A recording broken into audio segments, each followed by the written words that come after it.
Hi friends, तो आज day 3 है, डेली डोज का डे 3। जैसे कि इससे पहले आपको बताया था कि हमारा लेक्चर चल रहा था। डे 1 को हमने कंप्लीट किया, डे 2 कंप्लीट किया और आप डे 3 कंप्लीट करने वाले हैं। तो फिर मैं आपको एक 12 इम्पोर्टेंट क्वेश्चन लेकर आया हूँ जो कि आपको हर एग्जाम में काम आएगा, चाहे वो गेट का एग्जाम हो, टेक्निकल के सारे एग्जाम, एसएससी जेईई हो, आरआरबी जेईई, इंजीनियरिंग सर्विस हो, या तो आपका जो इंटरव्यू होता है आप किसी भी ईयर में हो, नो मैटर। मैं आपको ऐसे क्वेश्चंस बताऊंगा जो कि अगर हाई लेवल का भी हो तो आपको उतना बता दूंगा कि जिससे आपका अगर आपको क्वेश्चन कभी आए फेस तो आप उसको कर सकते। बहुत इजी क्वेश्चन है, बट ऐसे जगह पर पूछे गए वो क्वेश्चन कि उसकी वैल्यू बढ़ गई है क्वेश्चन से। ठीक है, तो आज जो सारे क्वेश्चंस हैं वो मैन्युफैक्चरिंग प्रोडक्शन के क्वेश्चन में लेकर आया हूँ और कुछ हमारे रीजनिंग और एक जनरल नॉलेज क्वेश्चन। ठीक है, तो चलिए शुरू करते हैं। सबसे पहला क्वेश्चन आपके सामने फ्लैश हो रहा होगा, ध्यान से पढ़ना क्वेश्चन को। क्वेश्चन कह रहा है which of the following engineering material is the most suitable material for the hot chamber die casting। आइए देखते हैं। तो कास्टिंग टॉपिक है, कास्टिंग पूछ रहा है क्वेश्चन में कि हॉट चेम्बर डाई कास्टिंग में जनरली हम कौन से मटेरियल का यूज करते हैं। आपके सामने ऑप्शन है low carbon steel, titanium, copper और टिन। क्या होगा? सबसे पहले ये हॉट चेम्बर डाई कास्टिंग क्या होता है वो उसको जल्दी से देखते हैं। ध्यान से अगर देखोगे, कास्टिंग क्या है?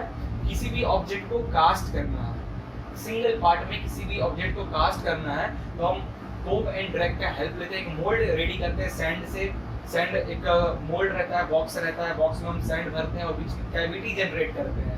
कैविटी मतलब खाली स्पेस जनरेट करते हैं और जो खाली स्पेस होता है वो आपके प्रोडक्ट का शेप का होता है। फिर उसमें हम मेटल को मोल्ड करते हैं और पोर करते हैं, तो खाली स्पेस में जाके वो मेटल भरता है, सूखने के बाद आपको प्रोडक्ट मिलता है। That's called casting. ठीक है, तो 4 टाइप का कास्टिंग होता है: die casting, centrifugal casting, lost wax casting और कंटीन्यूअस कास्टिंग। डाई कास्टिंग में हमारा आता है हॉट चेम्बर डाई कास्टिंग और कोल्ड चेम्बर डाई कास्टिंग। इसी में से एक टॉपिक है हमारा हॉट चेम्बर डाई कास्टिंग पे मटेरियल, जो हम कास्टिंग के लिए जो मटेरियल यूज करते हैं कौन सा मटेरियल यूज करते हैं। क्लियर है?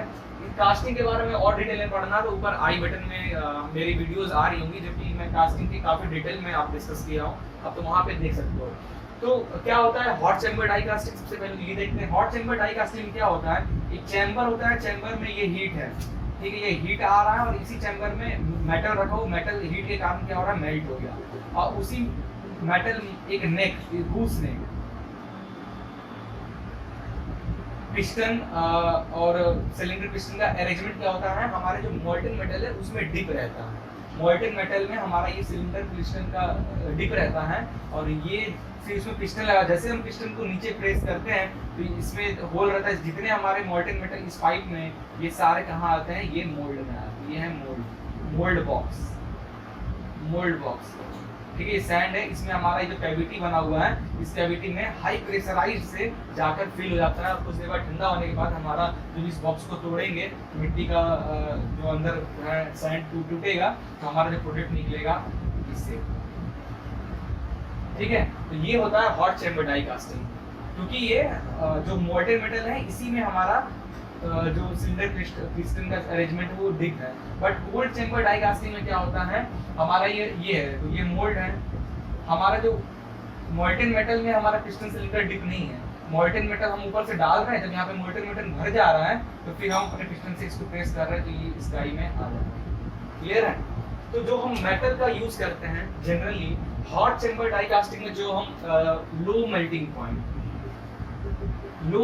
पॉइंट वाले जो मेटल होते हैं उसका यूज करते हैं। एग्जांपल जिंक हो गया, टिन हो गया और लीड हो गया। ये सारे एलिमेंट मेटल मटेरियल का यूज करते हैं हम कास्टिंग के लिए। ऑप्शन क्या है इसमें से? D, option D, tin. Option D, tin आपका सही आंसर हो जाएगा। नाउ नेक्स्ट क्वेश्चन आपके सामने फ्लैश हो रहा होगा, बहुत इंपॉर्टेंट क्वेश्चन है ये, गेट 2008 में पूछा गया था।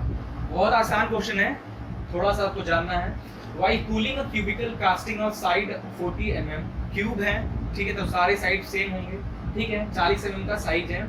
3% ओके, फिर से पढ़ते एक बार। While cooling a cubical casting of side 40 mm undergoes 3%, 4% and 5% volume shrinkage during the liquid state, phase transition state and the solid state respectively.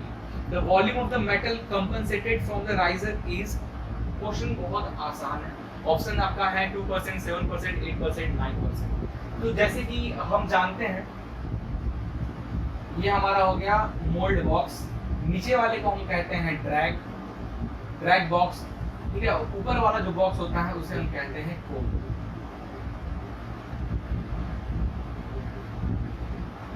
कोब and drags जो मेटल का या वुड का, मेटल का जनरली ये बॉक्स होता है, mould box कहते हैं कोब एंड ड्रैग। इसमें हमारा सैंड भरा होता है, ठीक है, सैंड हम भरते हैं और जिस शेप का आपका मेटल प्रोडक्ट होता है वो शेप यहाँ पे कैविटी जनरेट रहता है, दोनों में ऐसा कैविटी जनरेट होगा, ठीक है, ऐसा कैविटी रहेगा।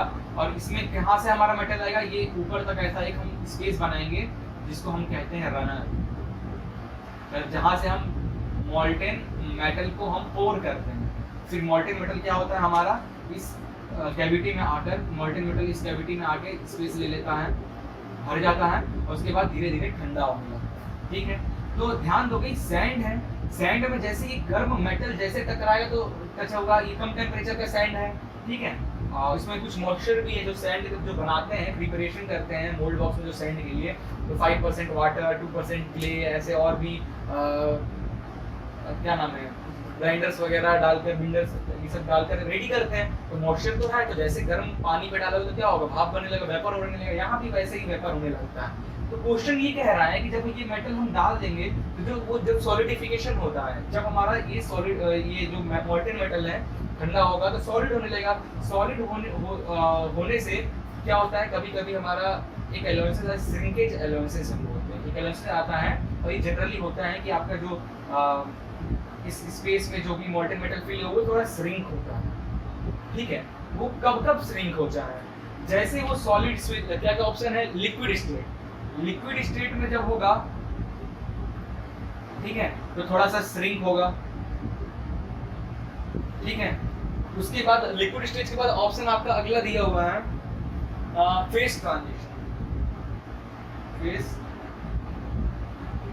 फेस ट्रांजिशन स्टेट में भी आपका जो है श्रिंक होगा, क्योंकि अभी लिक्विड है, फिर सॉलिड होने के लिए ये नहीं कि लिक्विड डायरेक्ट सॉलिड तो नहीं होगा, धीरे धीरे सॉलिड, टाइम के साथ सॉलिड होगा, तो लिक्विड होगा स्टेट में होगा, वो फिर धीरे धीरे फेस ट्रांजिशन, मतलब लिक्विड टू सॉलिड का प्रोसेस है, जो सेंटर पॉइंट है चेंज होने का, दैट्स कॉल्ड फेस ट्रांजिशन।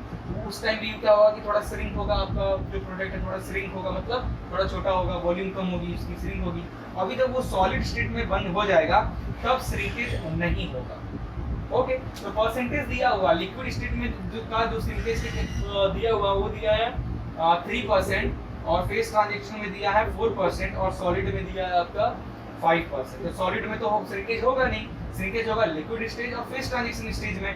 तो कितना 3 + 4 = 7%, आंसर 7%। क्या आंसर बी आपका आंसर सही होगा। नाउ नेक्स्ट क्वेश्चन फ्लैश हो रहा होगा आपके सामने। नेक्स्ट क्वेश्चन क्या रहा है हमारा, 2 stream of liquid metal which are not hot enough to fuse properly result into a casting defect known as option A cold shut, swell, sand wash, scab। क्या होगा, ठीक है, आइए देखते हैं इधर। कास्टिंग डिफेक्ट के नाम तो सुना होगा, कास्टिंग, अगर कोई चीज की भी कास्टिंग कर रहे हैं तो कुछ डिफेक्ट्स तो आएंगे। जनरली हमारा 14 से 15 टाइप का कास्टिंग डिफेक्ट होता है, कुछ मैंने पॉपुलर यहाँ पे लिख दिए हैं।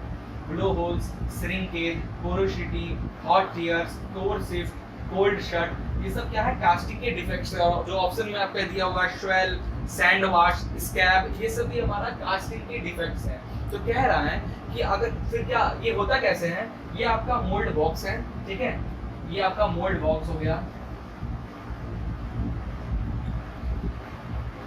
जब आप अपना मोल्टेन मेटल को डालेंगे, ये राइजर है, ठीक है, सॉरी रनर क्या होता है, रनर से हमारा मोल्टेन मेटल हमारे कैविटी तक आता है, ठीक है। ये कैविटी है, मतलब बोला जाता है ये मोल्ड बॉक्स है, ठीक है, ये यहाँ पे आपका पूरा सैंड भरा हुआ है, ठीक है, ये कैविटी है। इस कैविटी में हमने एक बीच में कोर लगा रखा है, क्योंकि हमें जो शेप चाहिए, हमें कुछ ऐसा शेप चाहिए, बीच में ऐसा होल चाहिए, ठीक है। इसलिए मतलब ये रेक्टेंगुलर शेप का है ना, इसका जो प्रोडक्ट बन के निकलेगा कुछ इस तरीके का प्रोडक्ट निकलेगा, ठीक है, बीच में होल होगा, बाकी ऐसे चारों तरफ फिल रहेंगे। क्लियर है। तो ऐसा प्रोडक्ट बनाना है, इसलिए हमने बीच में कोर रखा है। तो जो हमारा रनर से जो मोल्टेन मेटल अंदर कोर करेंगे, ये जो मोल्टेन मेटल हमारा आएगा रनर से आएगा, हमारा कहाँ जाएगा, ये कैविटी में जाएगा। इस कैविटी में कुछ तो हमारे मोल्टेन मेटल ऐसे जाएंगे और कुछ तो मोल्टेन मेटल हमारे ऐसे जाएंगे, क्योंकि आप जिस स्पीड से डाल रहे हो, जिस कंटिन्यूअस फ्लो रेट से आप डाल रहे हो, तो कुछ हमारी स्कोर के ऊपर से जाएंगे, कुछ नीचे से जाएंगे। तो होता क्या है, ऐसे जाते जाते, क्योंकि ये जो यहाँ से यहाँ तक एक टाइम आएगा कि ये दोनों जो फ्लो है और ये फ्लो का जो रेज है, ये इस पॉइंट पे आके मैच करेंगे। एक ये हो गया और एक ये मैच करेंगे। जाहिर सी बात है दोनों का टेम्परेचर भी अलग अलग होगा, ज़्यादा अलग नहीं होगा, बहुत कम माइन्यूट अलग होगा। ठीक है, फॉर एग्जांपल 32 डिग्री सेल्सियस है और ये 42 डिग्री सेल्सियस है। तो जब ये ऐसे यहाँ से आएगा, एक फ्लो यहाँ से आएगा, तो दोनों मैच करेगा। क्वेश्चन है, 2 स्ट्रीम ऑफ लिक्विड मेटल, एक स्ट्रीम ये हो गया और दूसरा स्ट्रीम ये हो गया, जब फ्यूज होंगे, मतलब दोनों एक दूसरे से मिलेंगे, liquid metal which are not hot enough, ठीक है, दोनों ज़्यादा हॉट भी नहीं है कि अच्छे से फ्यूज हो जाए। फ्यूज होने के लिए दोनों का टेम्परेचर सेम चाहिए होगा, या up down 2 degree Celsius 3 degree Celsius चलेगा, बट फ्यूज होने के लिए टेम्परेचर सेम चाहिए दो स्ट्रीम लाइन्स को यहाँ पे। तो अगर वो ज़्यादा हॉट नहीं है, तो इससे जो डिफेक्ट होता है क्या होगा, इसी डिफेक्ट का नाम क्या है, उसको हम कहते हैं कोल्ड शट। कोल्ड शट कहते हैं। ऑप्शन नंबर ए आपका सही होगा, कोल्ड शट। तो क्या होता है इस डिफेक्ट से, इस डिफेक्ट से जो आपका प्रोडक्ट बनेगा ना, देखो एक ये जो ऊपर का लेयर है, बोल रहे हैं ये स्ट्रीम नंबर 1, ये स्ट्रीम का, ठीक है, और जस्ट इसके नीचे आपका दूसरा स्ट्रीम, ऐसा कुछ अगर आप बनाए हो, आपका प्रोडक्ट ऐसा कुछ बना कि ऊपर में कम टेम्परेचर, वो तुरंत सॉलिडिफाई हो गया उसी टेम्परेचर पे, और ये कम टेम्परेचर, फॉर एग्जांपल इस स्ट्रीम का लाइन है 42 डिग्री सेल्सियस और इसका है 32 डिग्री सेल्सियस, दोनों में 10 का डिफरेंस है, तो ये दोनों एक दूसरे में अच्छे से फ्यूज नहीं हो पाए, ऐसे में ही ये सॉलिडिफाई हो गए। तो ऐसे में ये सॉलिडिफाई हो जाएंगे, तो फिर जब ये प्रोडक्ट को आप बाहर निकालोगे, एक हैमर मारोगे या फिर ये प्रोडक्ट थोड़ा गिरेगा, ये बीच से क्रैक हो जाएगा, जहाँ से ये दोनों मैच फ्यूज हुए थे अलग अलग टेम्परेचर, ये बीच से क्या होगा, क्रैक हो जाएगा, प्रोडक्ट खराब हो गया। तो इस टाइप के डिफेक्ट्स को हम कहते हैं कोल्ड शट। ऑप्शन ए जो है वो सही है। नेक्स्ट क्वेश्चन आपके सामने फ्लैश हो रहा होगा। Green sand mould indicates that polymeric mould has been cured, mold has been totally dried, mold is green in color, mold contain moisture। अब देखो ग्रीन सैंड की बात करना है, तो आप एक टॉपिक पढ़ोगे सैंड प्रिपरेशन, ठीक है, जो हम मोल्ड बॉक्स में जो हम सैंड डालते हैं, मोल्ड बॉक्स में जो हम सैंड डालते हैं कास्टिंग के टाइम पे, वो सैंड ऐसे ही नहीं कोई भी सैंड लेके डाल दे, उस सैंड को प्रिपेयर करते हैं, उस सैंड में कुछ अमाउंट ऑफ वाटर मिलाते हैं, कुछ अमाउंट ऑफ क्ले मिलाते हैं, कुछ एडिटिव मिलाते हैं। तो अलग अलग अमाउंट से ये सब चीज़ मिलाने से ना हमने उस सैंड को अलग अलग नाम ही दे दिया। फॉर एग्जांपल हमने अगर सैंड में 2% वाटर मिलाया और 5% क्ले मिलाया और 2% एडिटिव मिलाया, तो इस टाइप के इस सैंड को हम नाम दे दिए, फॉर एग्जांपल इस सैंड को हम नाम दे दिए called black sand. Black sand मैंने नाम दे दिया, ठीक है। फिर हम उसी सैंड में क्या किए, 5% कितना है, ओके 5% वाटर मिला दिए एंड 30% 15 to 30% 15 to 30% हमने उसमें क्ले मिला दिया, क्लियर, बस ये क्ले मिला दिया, उस सैंड को हम नाम देते हैं ग्रीन सैंड। यहाँ पे ग्रीन सैंड का नाम, यहाँ ग्रीन वर्ड आया मतलब वाटर की अमाउंट ज्यादा है, ठीक है, वाटर की अमाउंट ज्यादा है। ग्रीन सैंड, इसको हम ग्रीन कंडीशन भी कहते हैं। ग्रीन सैंड को हम, जो ग्रीन सैंड होता है उसको हम ग्रीन कंडीशन भी कहते हैं, इसलिए कहते हैं क्योंकि 5% ऑफ वाटर होता है उसके अंदर और 15 to 30% ऑफ क्ले होता है। तो क्वेश्चन क्या था, ग्रीन सैंड मोल्ड इंडिकेट, क्या इंडिकेट करता है, ऑप्शन डी सबसे सुटेबल है, मोल्ड कंटेन मॉइस्चर, क्योंकि ये सैंड में, इस सैंड को जब मोल्ड बॉक्स में डालोगे तो वो ग्रीन सैंड, अगर आप कह रहे हो कि ग्रीन सैंड का मोल्ड बना है, उसका क्या इंडिकेट कर रहा है चारों में से, मोल्ड कंटेन मॉइस्चर, यस, क्योंकि वाटर की अमाउंट ज्यादा है। तो option B will be your answer. Okay, now next question आपके सामने फ्लैश हो रहा होगा। सारे आसान क्वेश्चंस है, ठीक है, मैं ऊपर आई लिंक आपको दे दूंगा, ये सारे जो टॉपिक्स के क्वेश्चन करा रहा हूँ उसके मैंने लेक्चर्स भी बनाया है, वो सब दे दूंगा।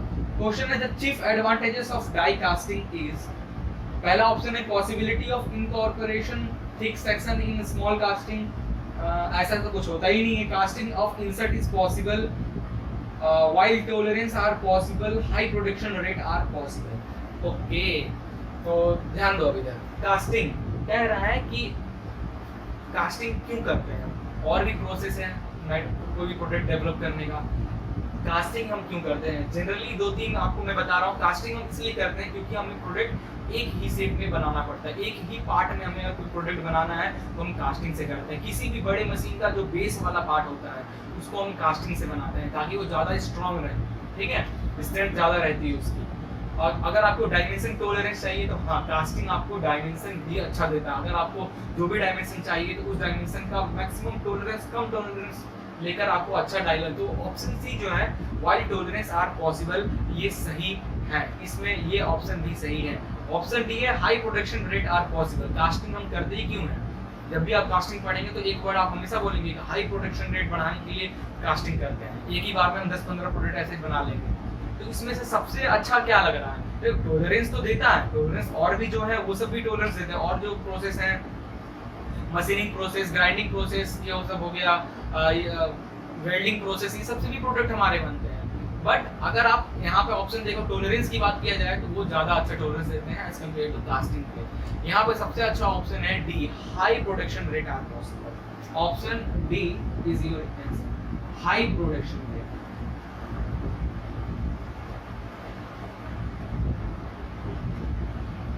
ठीक है, high production rate, option D आपका सही आंसर यहाँ पे होगा। ऑप्शन सी भी सही है, अगर ऑप्शन डी नहीं होता तो ऑप्शन सी आप मार सकते थे। नेक्स्ट क्वेश्चन आपके सामने फ्लैश हो रहा होगा। Sand moulding the bottom most part of the flag is, okay, बहुत आसान क्वेश्चन है। अभी मैं आपको कब से पढ़ा रहा हूँ कि जो मोल्ड बॉक्स होता है, ठीक है, जनरली हमारा जो मोल्ड बॉक्स होता है किस किस मटेरियल का बना होता है, ज़्यादातर आपका जो मोल्ड बॉक्स है मेटल का आपको दिखेगा, ठीक है। फ्रेम एक रेडी करते हैं, मोल्ड बॉक्स क्या है, एक आउटर फ्रेम है, ठीक है। तो जो उसका ऊपर वाला पार्ट होता है उसको हम बोलते हैं कोप, और नीचे वाले पार्ट को हम लोग बोलते हैं ड्रैग। तो क्वेश्चन आपसे यही तो पूछ रहा है कि सैंड मोल्डिंग के लिए जो नीचे वाला मोल्ड बॉक्स है उसका नाम क्या है, तो आप डायरेक्ट बताओगे ड्रैग। तो कौन सा ड्रैग है आपका, ऑप्शन सी। ऑप्शन सी आपका हो जाएगा सही आंसर, ठीक है। नाउ नेक्स्ट क्वेश्चन आपके सामने फ्लैश हो रहा होगा। क्वेश्चन क्या है, a taper provided on the pattern for its easy and clean withdrawal from the mold is known as taper allowances, draft allowances, semi centrifugal allowances और slush process। SSC JEE 2009 का ये question है, आसान question है। देखो कह रहा है कि जो मोल्ड बॉक्स है ये जब आप रेडी करते हो तो फॉर एग्जांपल ये नीचे वाला पार्ट को हम ड्रैग कहते हैं, अभी हम जानते हैं। ड्रैग में हमारे सैंड रखा है और कैविटी जनरेट करने के लिए हमने क्या रखा, अपना एक कोर रखा है, पैटर्न, पैटर्न जिसको कहते हैं। पैटर्न क्या होता है, replica, replica of your product. जो प्रोडक्ट होता है उसका सेम टू सेम वैसा ही दिखता, अगर ऐसा प्रोडक्ट है तो ऐसा ही पैटर्न बनाओगे। पैटर्न रखना है, फिर आसपास सैंड डालकर उसको हैमर करके रैमिंग कर लेना है। फिर जब आप पैटर्न को निकालोगे, जो सॉलिड पैटर्न है उसको आप सैंड से निकालोगे, अगर उसमें अगर आप टेपर नहीं दिए हो, ऐसा अगर कॉनिकल शेप चारों तरफ बना निकालोगे, उसको निकालने से क्या होगा, आपकी जो कैविटी जनरेट होगी, ये कैविटी बन गई आपकी सैंड में, कैविटी बन जाएगी। बट अगर ऐसे कॉर्नर्स होंगे और जब आप उसको निकालोगे, ये हाथ से निकालना है तो थोड़ा भी हिलाकर आया कैसे भी निकालोगे तो क्या होगा, आसपास का जो शेप है, ये एग्जैक्ट जो शेप मिल रहा है, ये हो सकता है कि जो सैंड है वो टूट जाए और शेप कुछ ऐसा हो जाए, ऐसा शेप हो जाए, साइड से टूट कर गिर जैसा, फिर तो दिक्कत हो गया। तो इसीलिए हमेशा जो पैटर्न है हम उसको थोड़ा टेपर बनाते हैं, टेपर शेप पे, ताकि वो जब उसको निकालें हम वो इजीली रिमूव हो जाए। क्लियर। यहाँ पे जो ऑप्शन है क्या बोलोगे, टेपर अलाउंसेस, ऐसा कोई अलाउंसेस हमने कास्टिंग में पढ़ा ही नहीं है। कास्टिंग का ऊपर आई बटन में अलाउंसेस जो है शो कर रहा होगा। इसका जो ऑप्शन है, इसे हम इस टाइप के जो कास्टिंग डिफेक्ट हैं इसको हम कहते हैं draft allowances. Option B is your right answer, ठीक है। सेमी सेंट्रीफ्यूगल अलाउंसेस ऐसा कुछ होता नहीं, सेमी सेंट्रीफ्यूगल कास्टिंग होता है। स्लश प्रोसेस क्या है, स्लश भी एक तरीके का कास्टिंग होता है, ठीक है। तो ऑप्शन ड्राफ्ट इस टाइप के अलाउंसेस को जो कहते हैं कि इसको टूटने से बचाए जब हम निकालते हैं, इसलिए पेपर हम बनाते हैं, इस ऐसे अलाउंसेस को हम कहते हैं ड्राफ्ट अलाउंसेस। क्लियर है। नेक्स्ट क्वेश्चन फ्लैश हो रहा होगा आपके सामने। क्वेश्चन पढ़े, question number 8, which of the following material can be used for making pattern? ये बहुत आसान है, बहुत आसान क्वेश्चन है। पैटर्न बनाने के लिए कौन कौन से मटेरियल का यूज करते हैं अभी मैंने आपको बताया, जस्ट अभी इसी क्वेश्चन में बताया। ये क्या है, ये हमारा पैटर्न है। पैटर्न क्या होता है, replica of product, replica of product. ये पैटर्न है, ये पैटर्न मतलब इससे इस जब हम मोल्ड करेंगे, मोल्डन मटेरियल डालेंगे, इससे जो प्रोडक्ट बनेगा हमारा ऐसा प्रोडक्ट बनेगा। क्योंकि पैटर्न क्या है, replica of product, same to same product का परछाई बोला जाता है इसे, ठीक है। तो ये जो पैटर्न है वो कौन कौन से मटेरियल से बनाते हैं? ऑप्शन है aluminium, option B wax, option C lead, option D all of this. इसका ऑप्शन होगा all of this. Option D is your right answer. हम वुड का भी पैटर्न बनाते हैं, ज्यादातर आप स्कूल्स में पढ़ फर्स्ट ईयर में हो तो जान रहे होगे, वुड का भी बनाते हैं, वैक्स का भी बनाते हैं, लीड का भी हम बनाते हैं, और एल्युमिनियम कोई कभी कभी, क्योंकि जब हम ऐसा कोई डाई बनाए जो ज़्यादा दिन तक चले, बहुत महंगा डाई है, तो हम ज़्यादातर मेटल का डाई बनाते हैं, तो एल्युमिनियम सबसे बेस्ट होता है इसका। तो ऑल ऑफ दिस ऑप्शन आप सही करोगे। नेक्स्ट क्वेश्चन देखो, आपके सामने फ्लैश हो रहा होगा। अ sand employed on the faces of the pattern before moulding is called, ठीक है, क्या है ये? ए ग्रीन सैंड, ड्राई सैंड, लोम सैंड या पार्टिंग सैंड। तो ये सैंड का जो टॉपिक है मैं पढ़ाया हूँ, सैंड कितने टाइप के सैंड होते हैं, ग्रीन सैंड, ये सब। तो इसका जो आंसर होगा option D is your correct answer, parting sand. क्या होता है पार्टिंग सैंड? आप ये देखो, क्वेश्चन कह रहा है कि पैटर्न, ठीक है, ये पैटर्न हो गया, ये पैटर्न, इस पैटर्न को हम यहाँ पे रखें, फिर सैंड डालकर हम ग्राइंड किए, फिर पैटर्न को निकालेंगे तो ऐसा शेप बनेगा। बट होता क्या है, जब पैटर्न को आप रख दिए हो डायरेक्ट और फिर सैंड आप डाल दिए, सैंड से पुट कर दे रहे हो, फिर जब पैटर्न निकालोगे तो जाहिर सी बात है कि टूटेगा ही साइड से, आपको जो करेक्ट शेप है, एग्जैक्ट शेप है नहीं मिलेगा, टूटेगा, क्योंकि सैंड क्या होगा, पैटर्न से चिपक जाएगा। तो इस सैंड को पैटर्न से चिपकने से रोकने के लिए हम एक सैंड का यूज करते हैं, जो कि ज्यादातर हमारा सिलिका का बना होता है, सिलिका का बना होता है वो सैंड, ठीक है। उसको इसलिए डालते हैं ताकि सैंड हमारा पैटर्न से ना चिपके जब हम अपने पैटर्न को निकालें। तो कौन सा आंसर होगा? Parting sand is your. Parting sand जो होता है सिलिका का, मतलब पार्टिंग, पार्टिंग मतलब क्या, दो बीच के बीच में पार्ट डिवाइड कर रहे हैं, तो मतलब ये इससे चिपके ना, इसलिए बीच में एक सैंड यूज कर रहे हैं। Clear? That's called parting sand is your right answer. Question 10 देखो, क्वेश्चन 10 है द ड्राफ्ट और taper allowances on casting is generally, ठीक है। ड्राफ्ट अलाउंसेस ये पढ़ा ही रहा था। ड्राफ्ट अलाउंसेस होता है कि पेपर हम बना रहे हैं ताकि इजीली रिमूव हो जाए, हमारे कॉर्नर्स टूटे ना। क्योंकि ड्राफ्ट का जो हम दिए हैं वो कितना देते हैं, इसका आंसर ऑप्शन क्या क्या है देखा जाए। ऑप्शन ए है 1 to 2 mm per meter, 2 to 5 mm per meter, 5 to 10 mm per meter, 10 to 15 mm per meter। मतलब देखो, आप पहले हमारा ये ऐसा था पैटर्न, ये पैटर्न नहीं निकल, तो इसको हमने थोड़ा ऐसा टेपर बना दिया, थोड़ा सा टेपर, ताकि ये इजीली निकल जाए हमारे मोल्ड या सैंड से, ठीक है। ये जो पेपर आपने बनाया है, ये जो एंगल इतना चेंजेस हुआ है, ये जनरली जो ड्राफ्ट है, कितने का ड्राफ्ट, कितने का पेपर है, तो option A is your right answer. Option A 1 to 2 mm पर मीटर, ये आंसर आपका सही। नाउ क्वेश्चन 11 हम देखते हैं। क्वेश्चन 11 क्या है हमारा? तो ये तो रीजनिंग का क्वेश्चन है। क्वेश्चन नंबर 11 हमारा रीजनिंग का क्वेश्चन है। रीजनिंग में हमारा जो सीरीज चैप्टर है, उस चैप्टर से एक क्वेश्चन है। तो डे 1 डे 2 में मैंने सीरीज अब बताया था कि सीरीज के किसी भी क्वेश्चन को सॉल्व करने के लिए आपके पास 5 टेक्निक ही है, सिर्फ 5 टेक्निक, उसी के हेल्प से, थोड़ी सी ज़्यादा प्रैक्टिस से किसी भी सीरीज से क्वेश्चन को इजीली कर सकते हो। तो 2 मैंने बता दिए। कौन कौन से 2 बता दिया? सबसे पहला जो टाइप था हमारा वो था एडिशन एंड सब्ट्रैक्शन, मतलब कुछ ऐड हो रहा होगा इनके बीच में या कुछ सब्ट्रैक्ट हो रहा होगा इनके बीच में। दूसरा मैंने बताया था स्क्वायर हो रहा होगा और प्लस माइनस हो रहा होगा कोई नंबर। तो जैसे कि इसके लिए क्या लिख सकते हैं, 1 स्क्वायर प्लस 1, ठीक है। वैसे ही अगर कोई नंबर होता, अगर ये 5 होता है, यहाँ पे क्या लिखते हैं, 2 स्क्वायर प्लस 1, ठीक है। तो 2 to 4 + 1 5, ऐसे ही एक्सटेंड होता है। तो स्क्वायर प्लस 1 हो रहा था या स्क्वायर माइनस 1 हो रहा था। अब जो थर्ड टाइप होता है क्वेश्चन सॉल्व करने के लिए सीरीज में, वो होता है क्यूब प्लस माइनस ए, ठीक है। तो क्यूब प्लस माइनस ए, तो आपको आई थिंक ये जो मिसिंग नंबर है आप बता सकते हो। मैं थर्ड टाइप आपको आज पढ़ाने वाला हूँ, क्यूब प्लस माइनस ए। तो कैसे गेस करो, क्वेश्चन को सॉल्व करने की कोशिश करो जल्दी से।